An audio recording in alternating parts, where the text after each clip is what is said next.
Hello and welcome to the Bears and Beers podcast.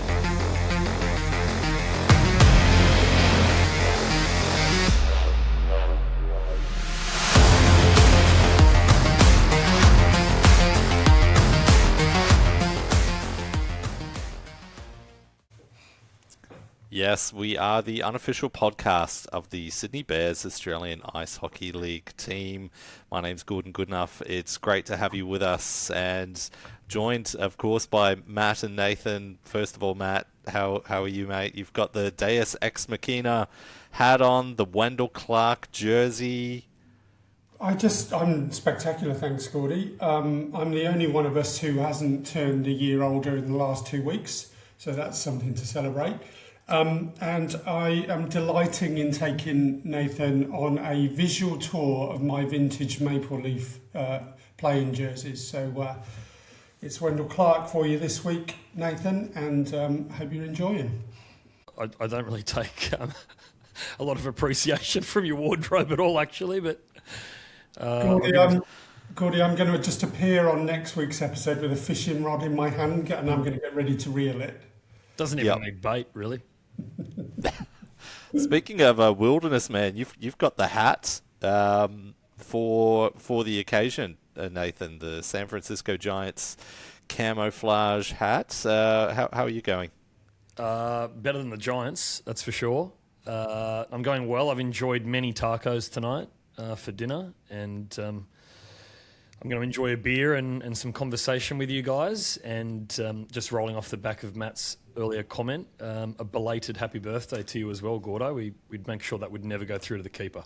Oh, thanks, mate. I'm just gonna crack open a beer on a Wednesday. Very good. This feels luxurious. This is as close to a birthday beer as we'll get. So here's cheers, mate. Cheers, thank you. Cheers, It's nice to be 21 finally and legal drinking age in the US. So yeah, absolutely. Cheers to that. Well, let's get into it, guys. We had an absolutely massive weekend. It was just the one game, but there were other games that affected or potentially were going to affect our finals chances. And Nathan, can we get you to run through the out-of-town scoreboard? Yes, we can. There was a big slate of games on the weekend. There was 8, not including that of ours. So kicking off with the Ice Dogs' 5-4 comeback win over Newcastle at Macquarie.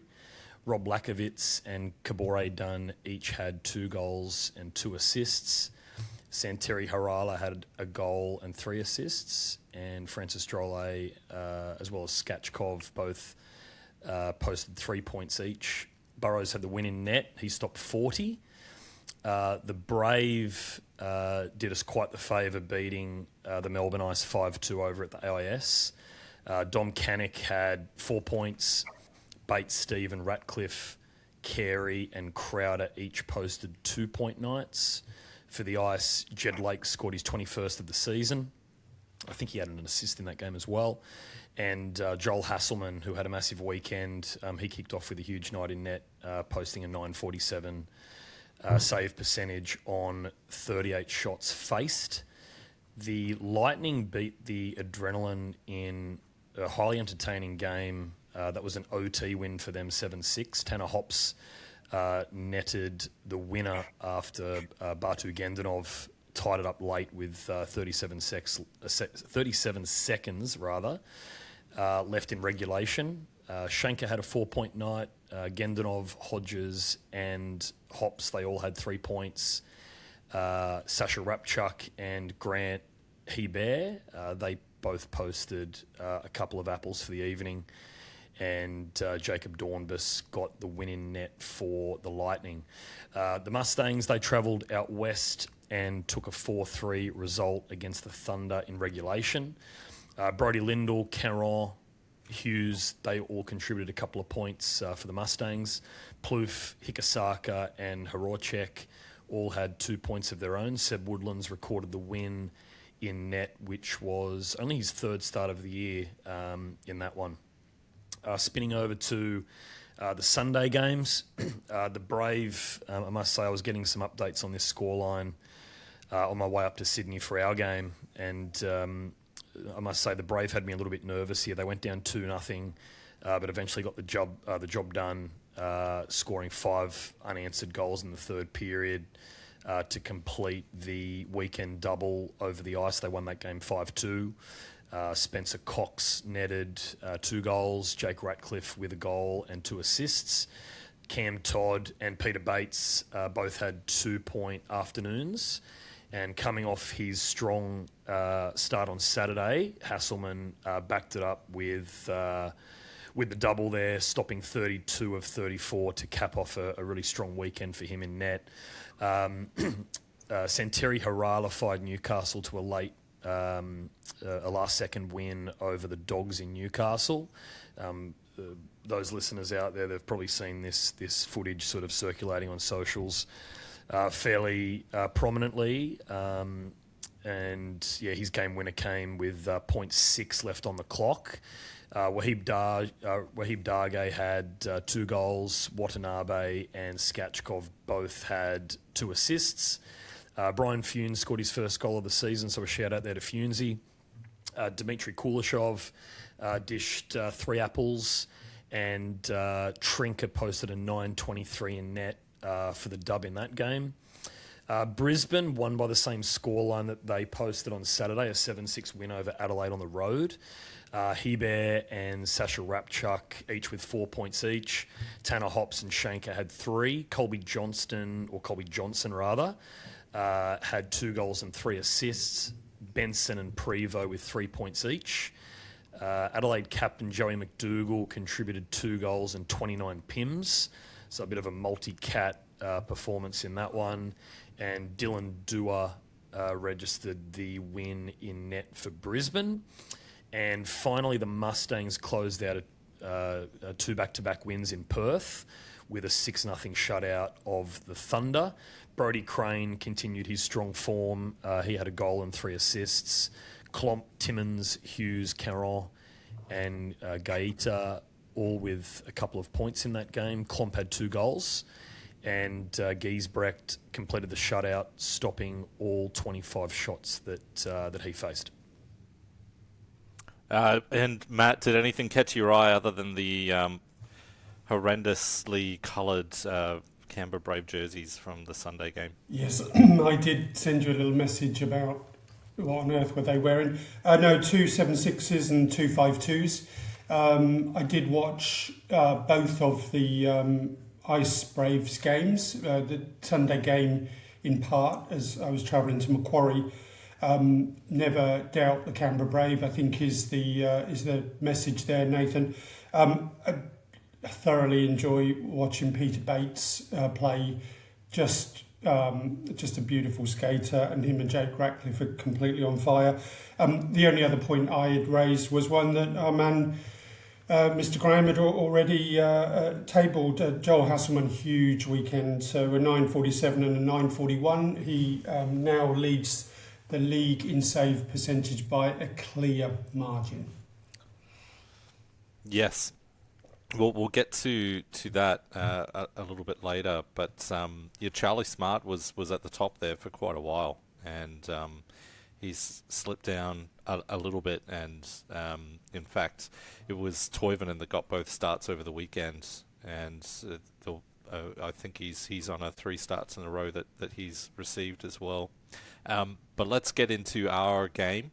We played the Rhinos, and just a final thought on those out-of-town games. We had probably 6 might be generous if you include the Perth games, but let's include them.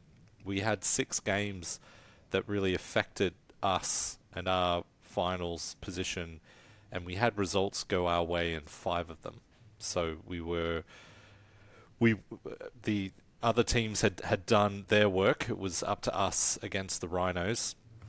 And what did you think of the start there, Nathan? I thought we started really well in this game. I thought overall it was quite a dominant first period. We were shorthanded a couple of minutes in. I think Rubes took a minor penalty. We killed that off, and I think following that, with the exception of the Rhinos goal in that first period, I thought we actually, sort of set a tempo in that game. Certainly from a run of play perspective, an ability to really establish the zone and set up and create opportunities.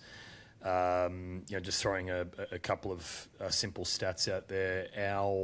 Our shot totals that were recorded on our side were 18 for the period, with 50% of those coming from high danger locations, and I'd probably say probably 70% of that number was right in tight on Oberoi. And we've spoken about Oberoi a lot. Heading into the most previous weekend, the guy just seems to stand on his head, game in, game out. It's quite phenomenal to see his level of consistency and just the workload that he sees in net. And he had a stellar period. If you look at some of these raw numbers and certainly the shot maps, all things being equal, we really should have been a few goals up heading into the first intermission. But I think a mix of maybe underperformance from an execution perspective and actually making the most of the opportunities that we were creating, and some good goaltending led to that storyline after one where we're actually a goal down. And Matt, I'll let you take the listeners through that one. Yeah, look, I think there were a few things that stood out to me. Again, as you mentioned, Nathan, bright start. From my position in the arena, wasn't overly sure about Ruben's hooking call, but the Rhinos certainly pose a threat. We talked last week in the preview about their propensity to continually produce high event hockey, and as that period progressed, I thought we started well, but we got sort of drawn into that track meet type of game of hockey, and they used their speed so well. Lost count of the amount of times that Sangho Bay took the puck up ice and Sylvester took the puck up ice, and they drive at defenders very fast and then quickly shift the point of attack. So obviously, they're a very dangerous side. You do need to keep a close eye on them. I thought our power play looked promising. I noticed a slight change in the way our power play is set up, and did see the Rhinos sort of cheating across to nullify that Lucas Clapper. But with Ryan playing on the blue line, he tends to take a little bit more of a central position than Kev has been taking. And Nick also comes in off the half wall a little bit. So Ryan's got two options rather than that east-west pass that we've been sliding across in previous games in the power play. But to your point, Nathan, lots of shots on Oberoi. He's so difficult to beat down low because he's such a big goal. He gets down in the butterfly. He covers that bottom part of the net so effectively, and we should probably also tip our hat to him for very cleverly and quite subtly kicking the goalpost off its moorings and then waving his arms around. So I've watched that over 2 or 3 times on replay, and there was not a player within 2 yards of him. So hats off to Mr. Oberoi there. I think you got away with a good one to have Dex's power play goal disallowed. But official shots, Nathan, were 12-5 in our favour. I did spend some time talking to Nick Austin after the game, and he did say that our metrics had us even more dominant, as you've quite rightly pointed out. But disappointing to go in 1-0 down after it felt we were very much in the ascendancy in the first period. Yeah, definitely. There weren't many people down behind the net there that actually could work out why the goal was waved off. Everyone was just in disbelief, just trying to ascertain exactly what had happened. It was actually quite a nice play. I don't know if the puck actually hit Dex, but it sort of dropped, and he was very quick to sort of pounce on it and put it in behind Oberoi. And everyone thought it was a clean goal. Everyone was sort of looking at each other, wondering sort of what the hell had happened. But I think, to your point about the power play, that first power play that we had looked outstanding. We were really snapping it around. The movement was maybe as good as I've seen, on our power play for quite some time. And we did actually create some really good looks. I think Herms had a wonderful chance, or maybe a couple of top chances on that first power play. I think one went into Oberoi, the next one went over the crossbar. But yeah, the movement was actually quite clinical. It was just the finishing that was lacking a little bit. And I think as well, talking to a few of the players after the game, and referencing Oberoi, I think because of Oberoi's because of his technique and the way that he plays, and he's so strong down low, it sort of forces guys to shoot high, or at least there's a mentality there that they have to shoot high in order to beat him. We did see a lot of shots missing the net, typically high. But look, all in all, I think we certainly would have been heading into that first intermission feeling, overall really, really positive about, the standard of play and our time in the zone that we want to be in and what we were doing with that time. It was just a little bit of the finishing that was lacking. Mm. And then we had the second period. We started on the power play. We couldn't really trouble them too much. It was kind of punctuated by the period break, half and half either side. And then pretty quickly into that second period, after the power play expired, Sang-Ho Bay, he used his speed, got up ice and put one past Kimlin off a feed from Brian Saltero and Sebastian Silvestre. And that was their sixth official shot of the game, and we were down 2-0. Thoughts, guys, on the period? Yeah, I thought when Mr. Love Island wasn't showing off, he actually looked like quite a good player. But he certainly, I spent a part of the third period up in the main grandstand, stood next to the hardcore Bears supporters, and they were certainly giving him a fair amount of abuse, and I think that was coming through on the television feed. He was getting a few boos, but he looked an intelligent and creative player, but by golly, he was angry, wasn't he? And so was Bouchard. I mean, there were times when Bouchard was morphing into Radko Gudas. To me, he has the same facial features and beard and that nuggety body and frame, but those two guys were really on something on the weekend. But I think it was disappointing. I looked at the clock at about 10 minutes through, and I think they'd only had 9 shots on goal at that stage. But I thought Lucas did exceptionally well. Our goal was really nice to see. Brian and Nick combined, and there was a beautiful pass that slid across the ice for Lucas. And when I again watched that goal on replay, he was very clever with his stick to lift that puck over Oberoi as he spread and covered the bottom part of the net. Other observations. I thought Oberoi, again, very difficult to beat, but he did give up a few rebounds this week, Nathan. Obviously, that talks to the observation that you made around so many of our shots being high danger.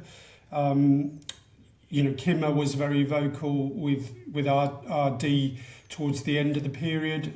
Good to see Kimmer directing traffic and trying to keep the standards high. I thought Ox had a very strong first 2 periods. Again, I did chat to him after the game, and I think the games against Melbourne and certainly this week, I think Ox has taken his play up to another level, which is good to see.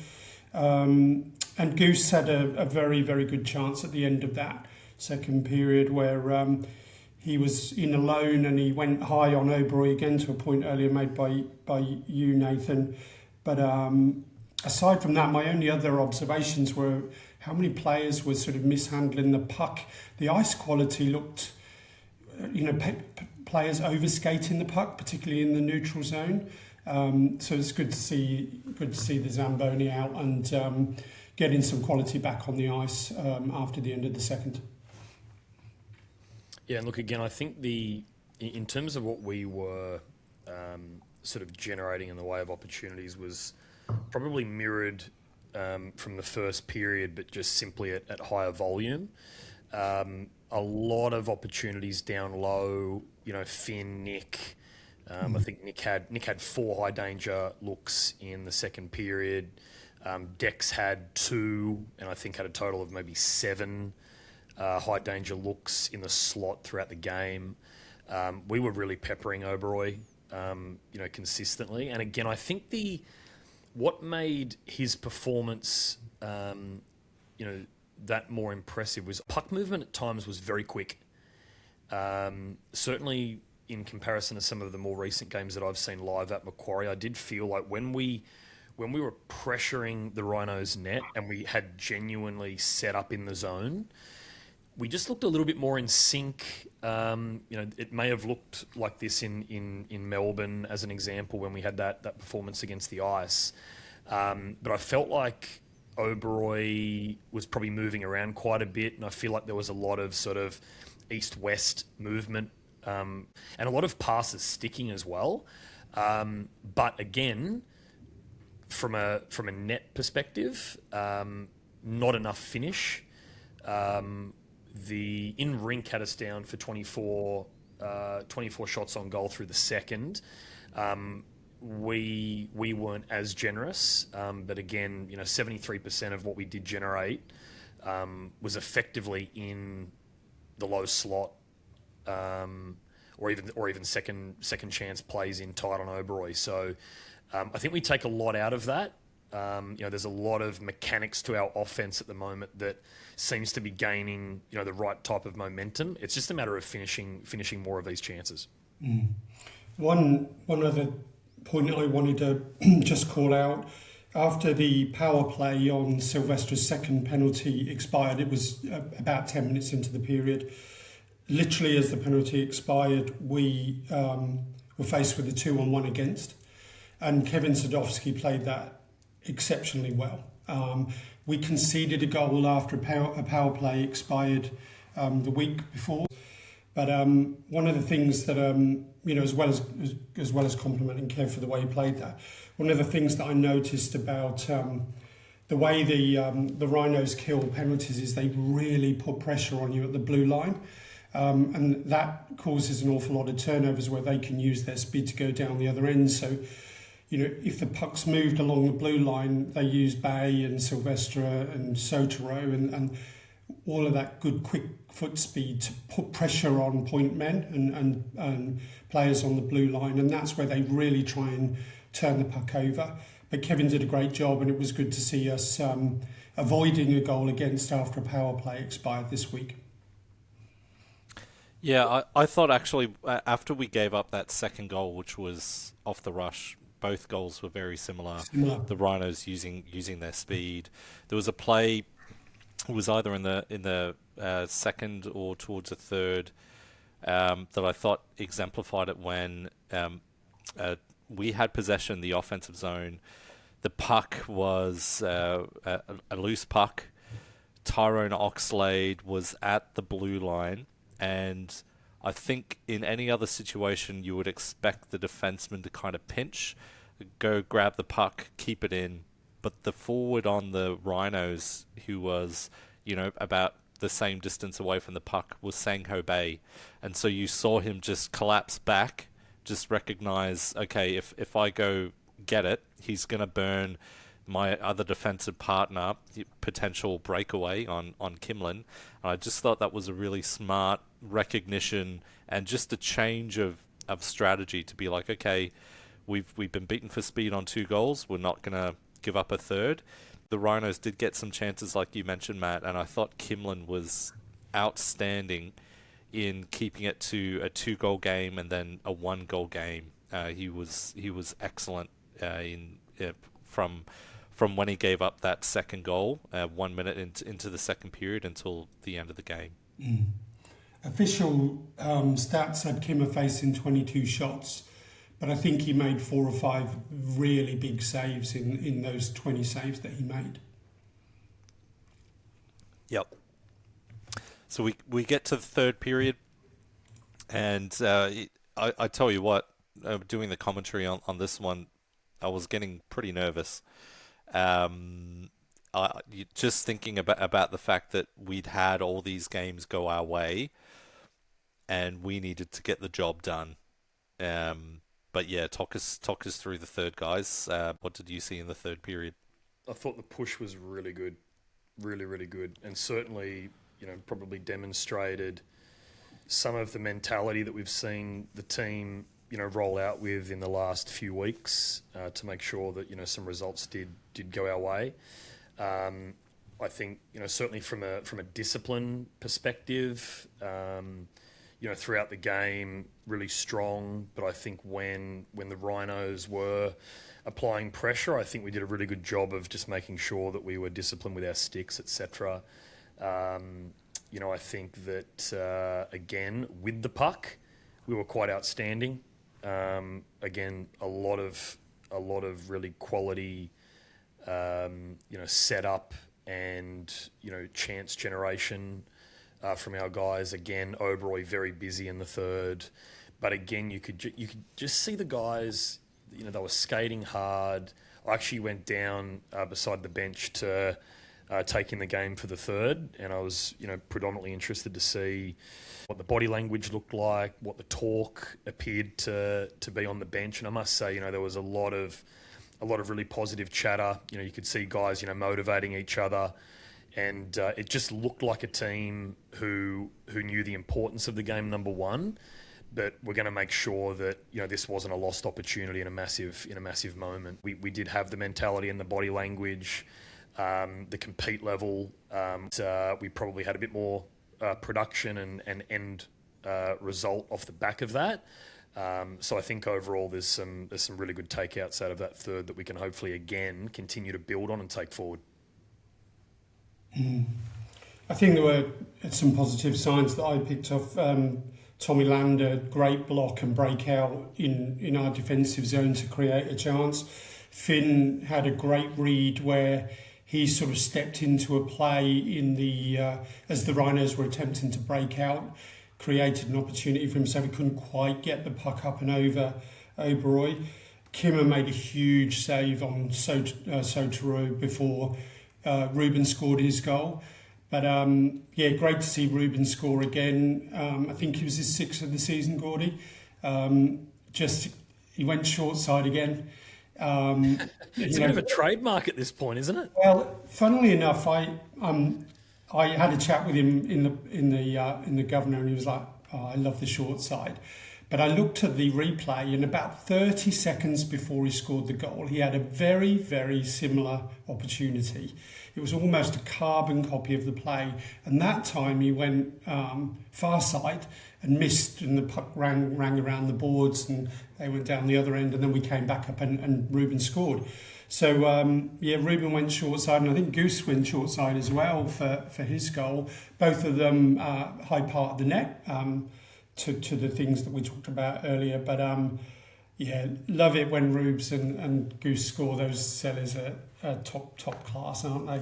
And I think Nick needs to take a lot of credit. That sort of tidal wave of pressure that we brought. 3 goals in 4 or 5 minutes, Gordy. But Nick's patience for the fourth goal was outstanding. He stepped in. He made Oberoi move. As soon as he moved and opened up his legs, he slid it through the 5 hole. So delighted to see, all the hard work pay off and the diligence that the boys showed on assignment. But to get those 2 big goals from the young kids, and then Nick put the icing on the top of the cake, was awesome.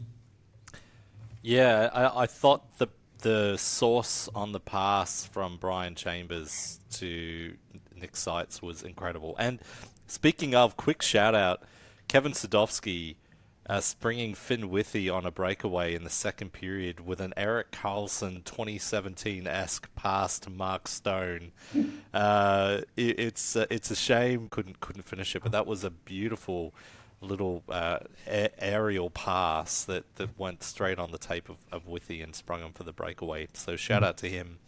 That goal from Ruben Nalos was exquisite.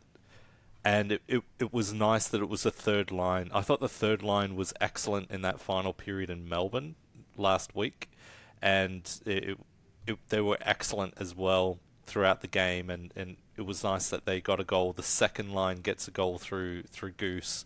And Goose, mate, he finds a way to get underneath players' skins. Like, we're talking about Bouchard and Silvestre. You know, they weren't angry for no reason. This was Goose just amping things up and managing to, as the young Brad Marchand, to be able to get under their skin. These guys are teenagers matched up against very experienced, long tenured pro players. And to watch some of our young guys just not care at all, and just engage and make sure that they're sending a message is pretty impressive, actually. Yeah.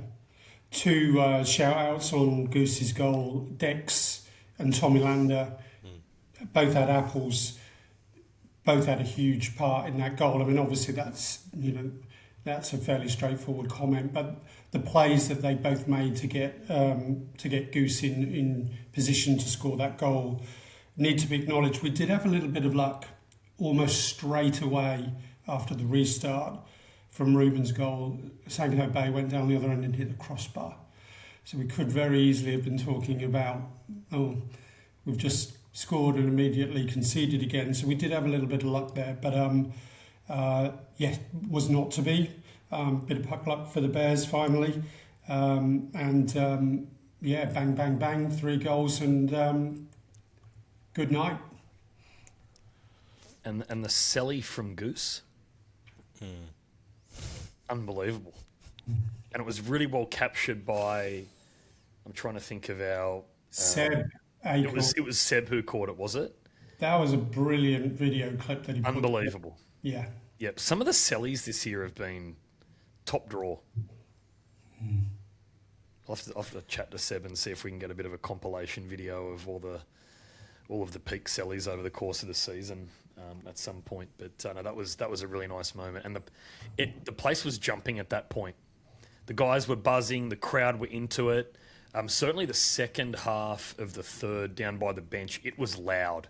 It was maybe as loud as I've heard it this season. Some of those football-themed chants again.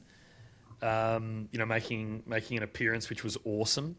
And for the listeners out there who do enjoy some chanting and getting noisy in the stands, it feeds the guys. It is absolutely an element of what you see when the guys are out there pushing. Please keep it up for these last 2 games. And just a final shout out as well to Kimlin, who stoned Danik Bouchard with 6 seconds left. And one guy that hasn't celebrated at the Macquarie Ice Rink against the Sydney Bears is Danik Bouchard, who has 68 points on the season. He's played 28 games this year. He's scored or recorded points in 26 of those 28 games. The only 2 games that he hasn't scored in are both against the Bears at the Macquarie Ice Rink. July 12th, no points. And then this past Sunday, 0 points for Danik Bouchard. So great work by the team to be able to quiet one of the league's superstars.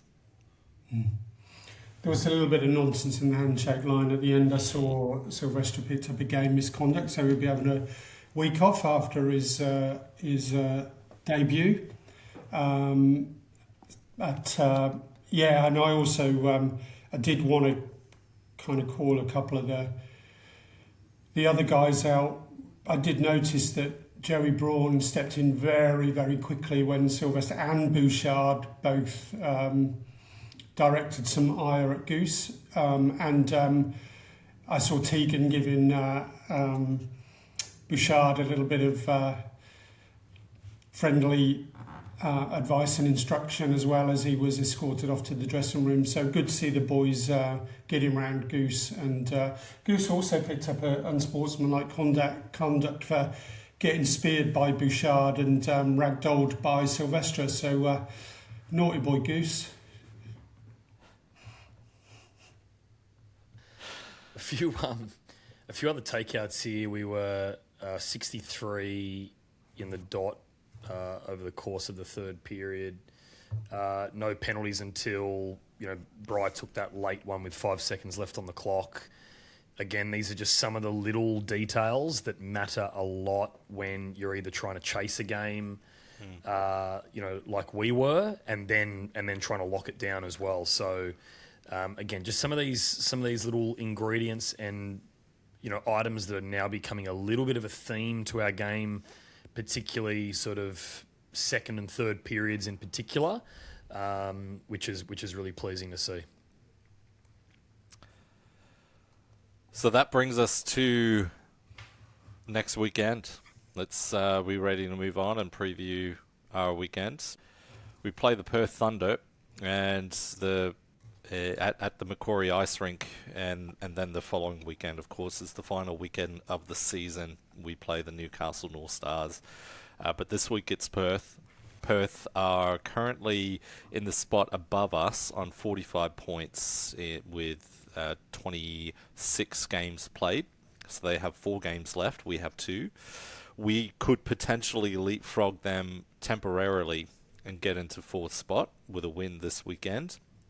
We've got the Ice behind us on 41 points, 2 points behind, and then the Ice Dogs on 43 points behind. But the Ice Dogs do have a game in hand, and they do own the tiebreaker, should they be tied on points with us.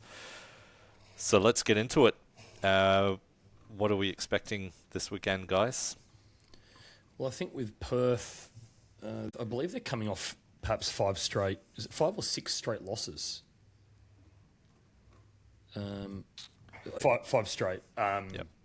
I would expect them, particularly given the opportunity ahead for them with some games in hand, they're going to turn it around at some point. We have to approach this game in a manner that we're expecting their potential turnaround to be this weekend. So we're going to have to be on high alert. Look, they've got a lot of weapons. We've spoken about it before. Probably the big 3, Plouffe, Horacek, and Tikasaka. Very consistent output, all very dangerous in their own right. They probably lead the line for the Thunder, but beyond that, at least when fully healthy and available, they are actually quite a deep team. They're very mature. There's a strong familiarity, playing together in this group. There's a lot of AIHL experience, and I just wouldn't anticipate the Thunder to continue their most recent level of form. So we need to be on high alert. Every game needs to be treated like a finals game for us at this point. And really, really looking forward to this one. That's for sure. Yeah, I'd be expecting a bounce back after that 6-0 defeat at the hand of the Mustangs. I did look at that the numbers on that game. The Mustangs were on the power play 6 times.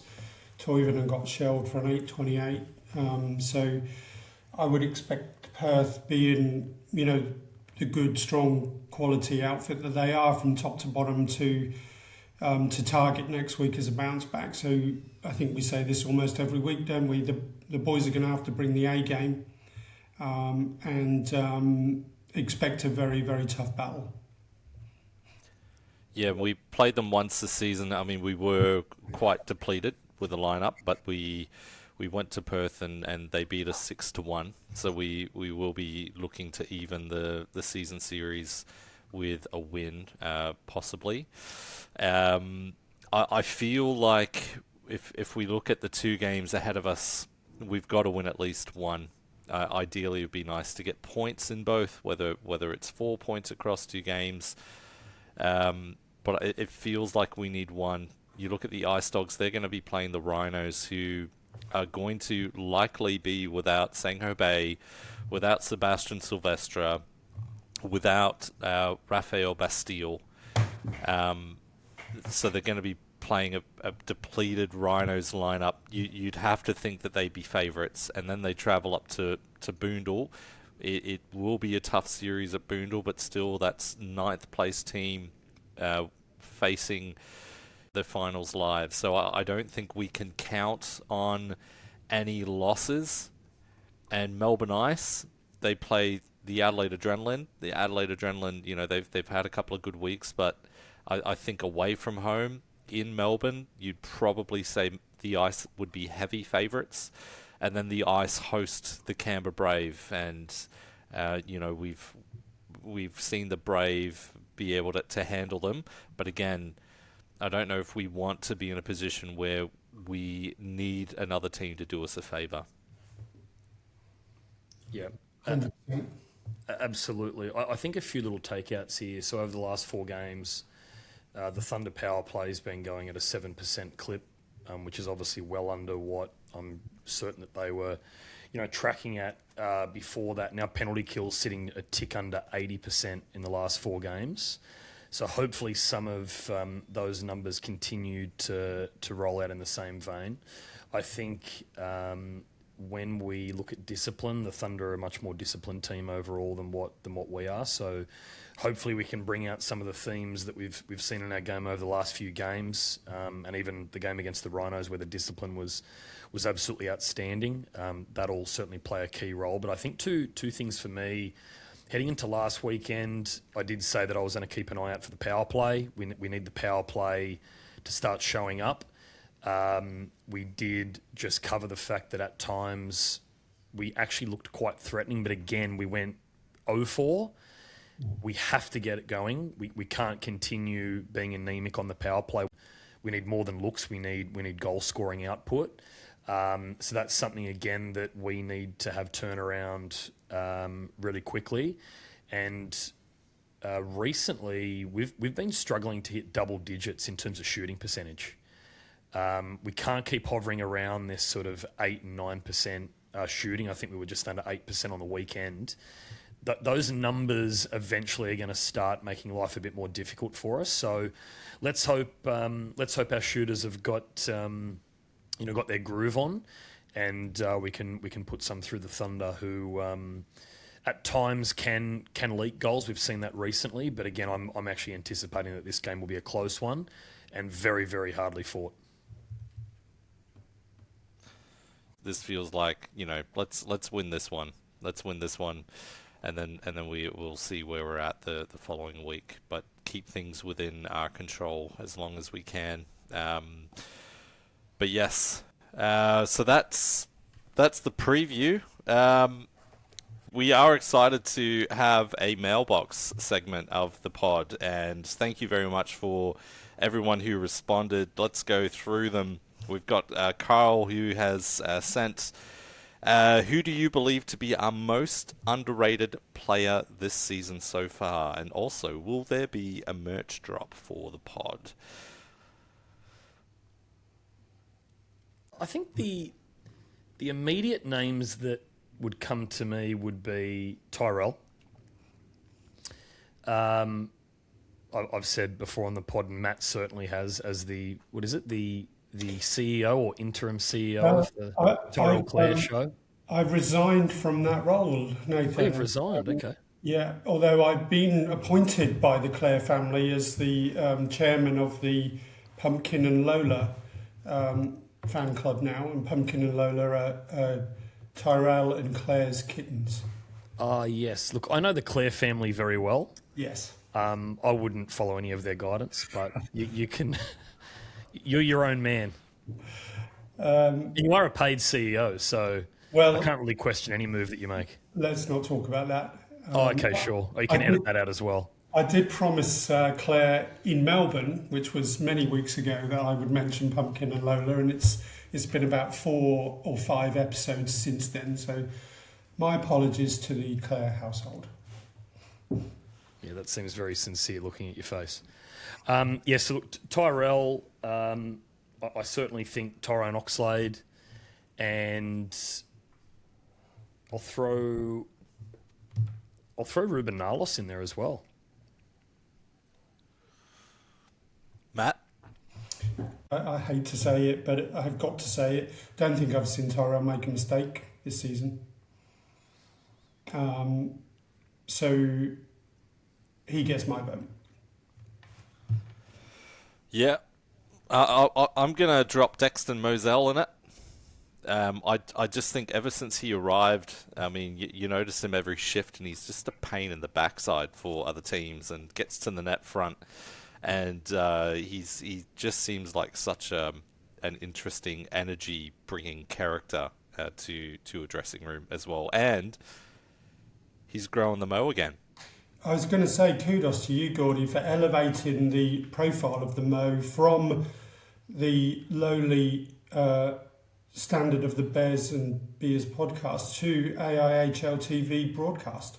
Yep, haven't been fired yet, so I'll wait for that pink slip to come shortly. But yeah, he'd get my vote. But all the guys that you've mentioned, I think, have been enormous for us as well. Did we throw a Kenny Hayashi? Yeah, You could name a bunch of guys.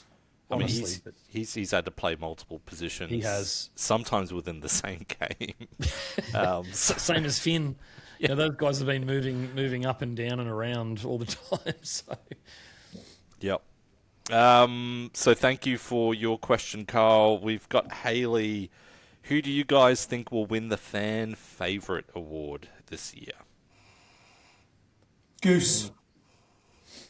Fan favourite. Wow. I didn't mess around there, Gordy, nor did I pick 7 options as it has just recently happened. So yeah, straight in Goose is my vote. I've got to throw 2 in there. I'm thinking probably Dex or Herms. Yeah. I reckon Herms. That's a tough one. That's a really tough one. Like, our guys are great with the fans, high level of engagement. But yeah, they're probably my 2. Yeah, I'd go Herms. He's on a 24-game point streak. Scored his 24th goal of the season last weekend. Shout out to Noah Moncrief playing his 100th AIHL game. Forgot to cover that as well. And he's a big fan favourite also. I think sorry, Gordy. I think if Nick hadn't have been injured, he'd be a strong challenger in that that space as well. Oh, yep. No doubt about it. Yeah. I was just about to read the one from Katie. Tell us Katie's question, Gordon. Yeah, if you can throw that out there, that'd be great. My question is, how come the guy who does your socials is so damn smart and funny and sexy, and can I have his number? It's nice. Thanks, Katie, for being my number 1 fan. I'll send you a response, Katie, no problem. Yeah. I've done a really good job on the socials this year. Overachiever. This one's from Pat. Hi, lads. Long time, first time. Wondering how you feel about Herman's presence and play style when he's wearing an A compared to the C. Personally, I prefer him with the A on. Gets more mongrel in him. Not to take away from his leadership, but he's so good when he's being scrappy. Thoughts? For me, I don't think it really matters if he's wearing an A or a C. I think there are 2 things. One relates to Herms and one relates to Riser. When Herms is playing with a smile on his face and you can see he's having fun, and Brian spoke to me the other day about how much fun he's having on that line with Herms and Nick. When Herms is having fun, he's just a great player to watch. And Nathan, you referenced a certain type of energy he exuded a couple of weeks ago. I think all of that comes out when he's having fun. The point I wanted to make about Riser is we mentioned the other day, and I think the words that you used, Nathan, was it just looks right with him out there. So I think you have a captain in Herms, whether he wears a C or an A, and when the captain and the coach is on the ice, I think that elevates the other players around him, particularly on the back end, but also the team. And you can see Riser's coaching while he's playing. So, for me, I think on that basis alone, I prefer Herms with an A because we're a better team with Riser on the ice. But we're an even better team when Herms is smiling, having fun, and showing us all the tools in his kit bag. Yeah, it's actually an interesting question. It's not necessarily something that I've thought of, at least from that angle. Honestly, I wouldn't think the letter would make a difference in my opinion. It's probably more in-game scenarios and events that take place, and the nature of the opposition and their personnel that would probably lead to, I guess, a certain body language or more animation out there, more so than the letter, in my opinion. But it's definitely an interesting question. I think you can be freer without the C. Like, I've seen when I've commentated games at Macquarie, and I've seen, for example, against the Melbourne Ice, you'll get Matt Caruana comes up to Herms and is complaining about something that's going on, something that some player did and, didn't get noticed by the ref, and, trying to get him to police it. And so, there's just the extra layer of stuff that comes when you're the captain. Unlike Pat said, it is an extra layer of responsibility, I guess. How you project yourself is kind of contagious, and people looking to you wearing the C. But yeah, probably similar. I think yeah, it's just him feeling freer. Whether that's with the C, whether that's without the C, I don't know. But mate, he's just. I'll take Lucas Herman with the C. With an A, with no letter. Oh, he's been our best returning import that we've had in a long time. Well, since Riser, but as far as a forward point producing import, I don't think people realise how special and how rare it is that we've got a guy that comes in and consistently produces over 2 points per game. Two games this season, both in the first 3 games of the season when he didn't record a point. He's been huge for us. And if you were to, conduct a vote, around the locker room, you would find that there would be overwhelming, an overwhelming suggestion that Herms is just a flat-out leader. He wants to win. The backbone to why he wears the C and wears a letter by default on our club, and don't forget as well, he's supported by a group of players. Some wear an A, others don't, but there is an extended group, that sort of takes the reins from a leadership perspective. Even someone like Dex, he's definitely a guy that would show leadership qualities, and there's also other guys in there that aid to that mix as well. And then the bonus question from Pat is it about time the Bears find a new home for games, since Macquarie Ice Rink aren't making life easy for them? Look, it's a difficult question, but we're here to field the difficult questions, aren't we? That's what it says on the contract. So, a few things. Macquarie has been the home of the Bears for a long time. There's a lot of history. There's a very long-standing partnership with the rink and our club. There is no plan to change any of that. I think, like any long-standing partnership, there'll always be little moments in time and little events that take place that one party or both might be a little bit upset with. But at the end of the day, the partnership between our club and the rink is not something that is a massive issue into the future. I would suggest, and certainly the club has no designs on looking at an alternate home to Macquarie. I can say that with confidence.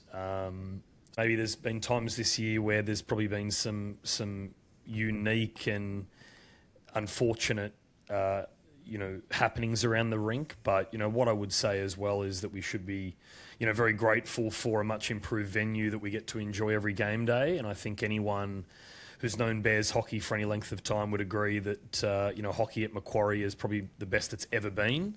And hopefully it will continue to be that way for the foreseeable future. So, yeah, certainly no plans to move out of Macquarie, but can appreciate the question as well.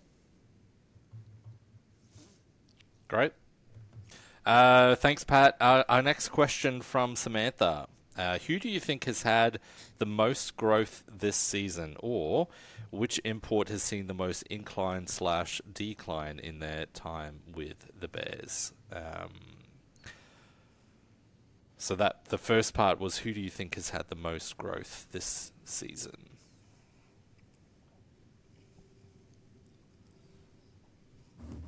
Matt Wiggins? Wouldn't the career or season stats suggest Gustav? Oh, absolutely. If you were to look at, like, just to kick off, Goose, Ruben, Logan Brody. Yeah. You know, Yeah, I think Logan's obviously Logan- departed for the US, but Yeah. really all of our young guys, Yeah. absolutely. I think when it comes to imports, without sort of sitting on the fence here, don't forget, sure, at times we have clips and some footage on players before they come in, of course. We have a level of education around anyone that we bring in. We still don't know the player at that point as intimately or anything close to it as we do now. So it's very difficult for us to sit here and say, as an example, just going from the top, I don't know what Herms looks like now versus what he looked like day in, day out in France. I think if we look at Nick, I've said on the pod before, we had a very high level of education around the player that Nick was. I think if we look at what Nick has contributed to our group so far, I think that would be in line with where we would have hoped that he would be based on some of the intelligence that we had on him as a player. And I'm just continuing to go down the line here. We've also mentioned Goose, Logan, absolutely phenomenal seasons from both guys. The way they conduct themselves off the ice, the application to the game, and certainly the way that they've looked so comfortable playing against men every weekend, which is obviously not something that they've had a great deal of exposure doing. That's been impressive. You also throw, someone like Ruben into the mix in that conversation as well. Absolutely. Let's be real here. There's a bunch of guys, but to pick out one is really difficult. It is, yeah. It really is. Yeah, I mean, I mentioned Gustav, but I've got a soft spot for Ruben. I think he works his tush off every single game, and so pleased to see him when he scores big goals, really big goals in the last couple of weeks. I mean, that goal against Melbourne was, even though there was daylight between us and them, that was still a big goal. So, and to your point, Nathan, I think if Logan hadn't have been injured and obviously fulfilling obligations overseas, would be having a very in-depth conversation about him. I think he was second in scoring for a long time. I think the wrap-up of all of this is we've seen some incredible progress shown by the young guys. Yeah, and even someone like Bodie Jerome, he was injured very early on, which was very unfortunate. But in the very small sample size that we had of Bodie Jerome, again, another young guy who looked very competent at the AI level. Hugo Arps returned to Finland early, which was always part of the plan. But again, Hugo at 16 did not look out of place in the AI playing against men, and quite often seasoned pros. Very impressive. So I think there's a lot of takeouts there. I've already said I think Tyrell's playing the best hockey that I've seen him play. Tyrone Oxlade, I think, continues to develop and trend in the right direction. Had some really good conversations with him over the last few weeks, but I think overall he feels pretty good about where his game is at. So look, you can tell a story around any player, which I know probably doesn't answer this question, but it is a very difficult one to answer. Yeah, even a guy like Tyrone Oxlade, who is playing tough minutes, has most highest points total of his career this season as well. He's looked more comfortable jumping up into the rush, even from the start of the season, and that first kind of 7 or 8 games until now. He looks like a different player. He looks like he's got more confidence. He knows when to take players on. He's lifting sticks. He's winning battles. there's a lot of positives. For me personally, I know we talked about it earlier, Nathan. You and I on a phone call earlier this week about one of the things I'm looking forward to is, I'm invested in these young kids now, and looking forward to seeing what a Bodie Jerome, what a Hugo Alps, what a Ruben Nalos, what a Gustav Remler Jensen, what a Logan Brody, what a Tyrone Oxlade, what they kind of develop into over the next, Colby Schumack, what they develop into over the next, 2, 3, 4, 5 years, hopefully as members of the Sydney Bears. Yeah, absolutely. When I was using that reference point on Nick earlier, very similar to Dexton Moselle. We'd been talking with Dexton for several years. We had a great understanding for sort of the playing profile that he brings, and I think everything that you've seen in Dex Moselle at the rink is in line with that of what his hockey previously has looked like. He's a tenacious guy. He's a very high compete guy. Good face-off abilities, can play both sides of the puck, can play on both sides of the special teams.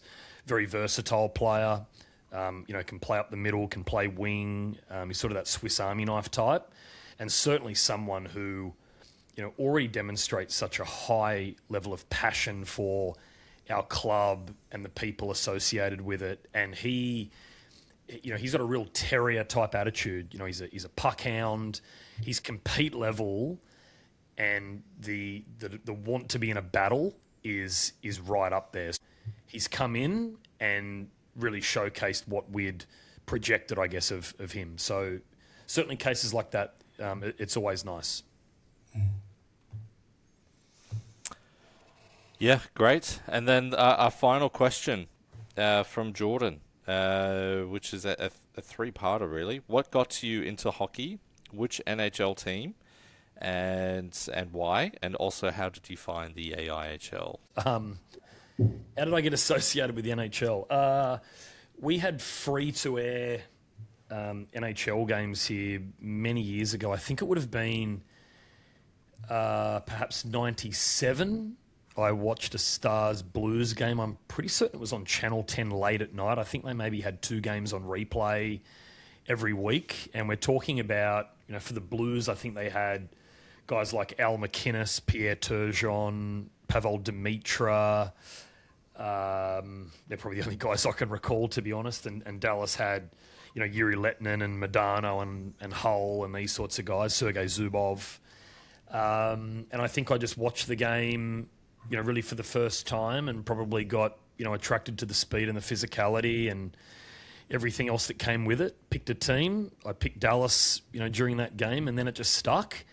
I had some good teams through that period of time and won the Cup 2 years later. And then, I was a relatively consistent follower of the Stars, and then really stumbled across the AIHL in 2017, and then I went on to sponsor the team and build some relationships with people, and obviously now working on the club side itself now for a few years, and getting to know the community and everyone within it has been a good experience. But yeah, I certainly lived in Sydney for many years without actually knowing that the AIHL existed, to be honest.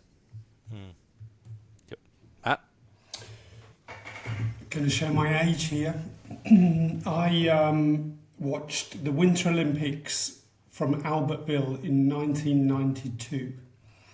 I'd always played soccer. I had no idea what this game of ice hockey was, but it looked a bit like soccer. You had a goalie and some players who tried to score goals, and I was like, this is pretty cool. Eric Lindros was on the roster of that 1992 Canada Winter Olympic team.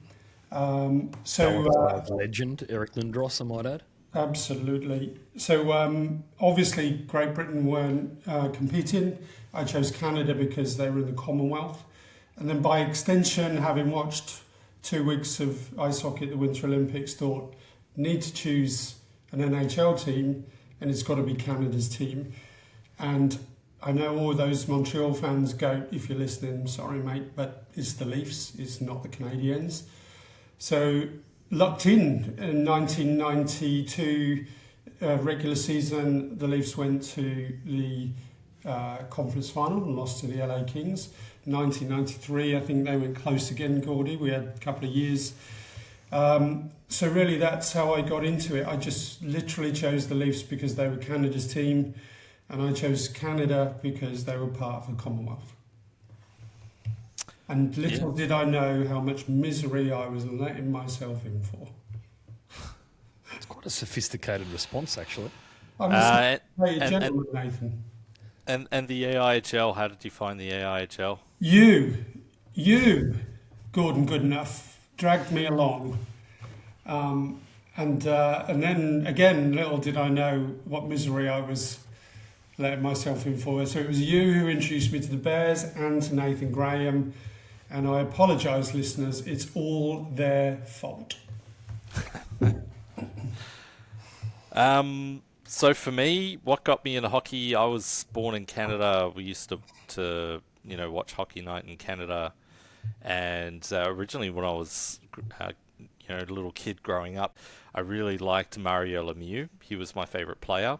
And the Penguins obviously had some success in the early 90s when I was really, really young, obviously. And then we moved to Australia, and my relatives sent us VHS tapes of the Toronto Maple Leafs playing the San Jose Sharks in the playoffs. I believe it was 93. And Felix Potvin was the goalie for the Leafs, and so I became a Toronto Maple Leafs fan, and I often mull upon the fact that at that age, that was pretty much the rare time that the Toronto Maple Leafs actually were competitive in any shape or form, and so I through false advertising, I became a Leafs fan, but loved the Sundin era and years. As far as the AIHL, again, I'd lived in Australia for a long time and never heard of it. I lived in Canberra and then saw something advertised about hockey in Canberra. So in 2016, I went to the Phillips Ice Skating and Swimming Centre, and I watched one of the greatest AIHL games of all time, which was the Melbourne Ice coming to compete against the Canberra Brave. The Melbourne Ice ended up winning the game 10-9. It seemed like 1,000 penalty minutes in that game. Geordie Woodrick scored 4 goals, had 2 assists. Joseph Hughes had a 5-point game for the Melbourne Ice. I was hooked after that game, and then I started writing some stuff for NHL teams, and then did an internship with the Sydney Ice Dogs in 2022, where I worked for the team, and then in 2023 I started doing some work for the Bears, and then started doing the commentary for the Bears this season. So I feel very fortunate and privileged, and it's been an absolute pleasure, I think, being with the Sydney Bears and the club. Mate, it's been a pleasure having you. Thanks, mate. Emotional, Gordy. It was. I need a moment here. I'll just review Woodrick's statistics, actually. Wow, what wasn't he dominant? My goodness. Yeah, that 20. I remember where I was sitting was inadvertently with the Volunteers, so it was right next to the bench. So we got like a really good view, front row. So you had like the netting in front of us, and a player got checked, nearly fell into my lap. Obviously not an experience that you would get. I've been with my uncle to QMJHL games at the Colisée in Quebec, and that is amazing. It's definitely different, but that has its own beauty and its own charm, I think. And mate, you can't question the just the pure entertainment that the AIHL can bring. Oh, absolutely. I remember, I think what took me, and I'm actually thinking maybe it was 2018 now, where I started going to sort of, I guess, consecutive games. That would have been Annesley, Tommy Lander, Mike Schlamp, I think some of the imports back then, Jackson Brewer was one guy that I recall, and the Bears were a good team, during those years as well. But that was very much, that era where certainly Lander and Schlamp were very, very dominant, and it was just the entertainment value was unbelievable, and it got very addictive very quickly. That's for sure. I spent a lot of time connecting with people in the stands and making sure stock was rotating at the bar and doing the same down at the merch stand, and it was it became a whole thing there, and then has obviously grown into this. I think one good opportunity for us, as we roll out more and more pods, hopefully we can get the chance to hear the background stories of more and more people around the club in their respective roles, whether it be on the club side or the fan side. So, very much looking forward to that. And I think that's actually a great segue to announce that the guru who equips me with all of this wonderful stuff every week, Nick Austin, who works alongside me in hockey ops and certainly does a lot of work on our bench as well, he's actually hoping to jump on the pod with us next week. So that'll be a good opportunity to get insights from a different angle and get to learn a different personality as well. Yeah, very good.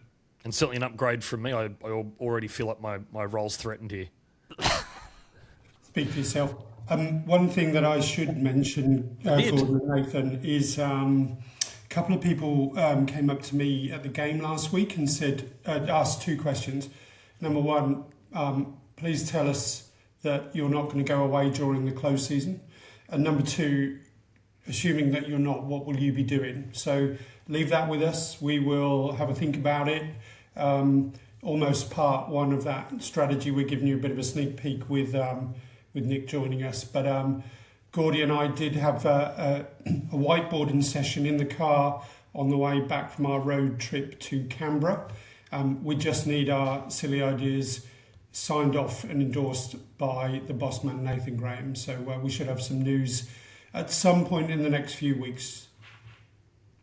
Yeah, it's wonderful how many ideas you can come up with when you're not making 20 toilet stops on the way back. It was ideas. That was such July humour. Look, I'm living in the past every day, mate. I'm living in the past every day. Straight into the rear view. Yeah. But yeah, thanks everyone. Thanks for listening. Thanks for your questions. Hopefully that we answer them to some sort of satisfactory standard. If not, lodge your complaints with Nathan. But yes, no, thank you very much for listening and for your support. We'll have a chat as well, yes, as Matt said, about some things, potential ideas for the off-season, and looking forward to doing some more interviews, as Nathan mentioned, of various people connected to or connected with the organisation or just people who are in love with the team and the sport. So great. Thanks for joining us. Go Bears! Go Bears! I think you were muted, Nathan. Let's do it again then. All right. Leave it in, Gordon. Leave it in. I'm done, everyone. Let's go. Let's go, Bears. I think he said bugger off, Gordon and Matt. Yeah. I think that's what my lip reading said. Yeah. Go Bears, Nathan. Go Bears. Go Bears.